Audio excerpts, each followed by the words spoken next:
Welcome to Gemini season. My name is Sarah, I'm a mom and an astrologist, and I love to share when the moon changes sign, but it's a pretty big hairy deal when the sun does it too. So welcome to Gemini season.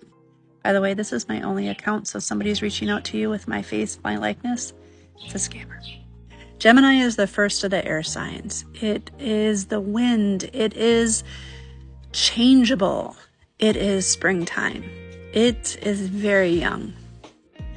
It's an abundance of new life and wanting to think about all the things and do all the things, because Gemini rules communication. It is ruled by Mercury. It's how we think. It's how we process. It's not going to be surprising if you're hearing the birds chittering, chattering, and seeing all this new life, because we're in the season of that in the Northern Hemisphere with spring. It is a very mental sign. It's very young in the thinking of that mental sign.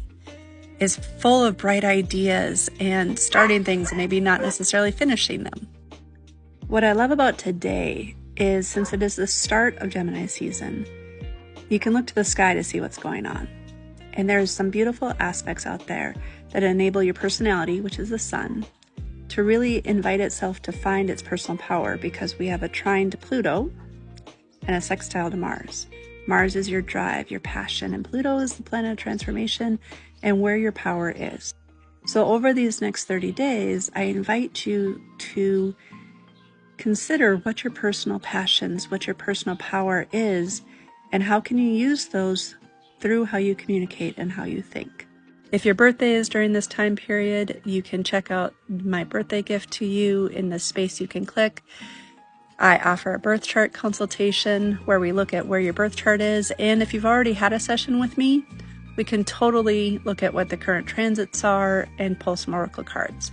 A solar return is looking at the year ahead with the energies based on the day that you were born and where you're living at the present time.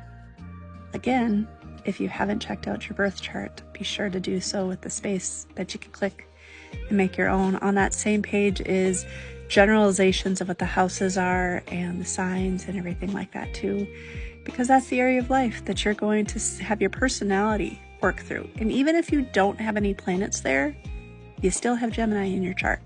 Everybody does. We all do. So my question to you is, what house or houses is Gemini in your chart? And do you notice any other planets that are in it?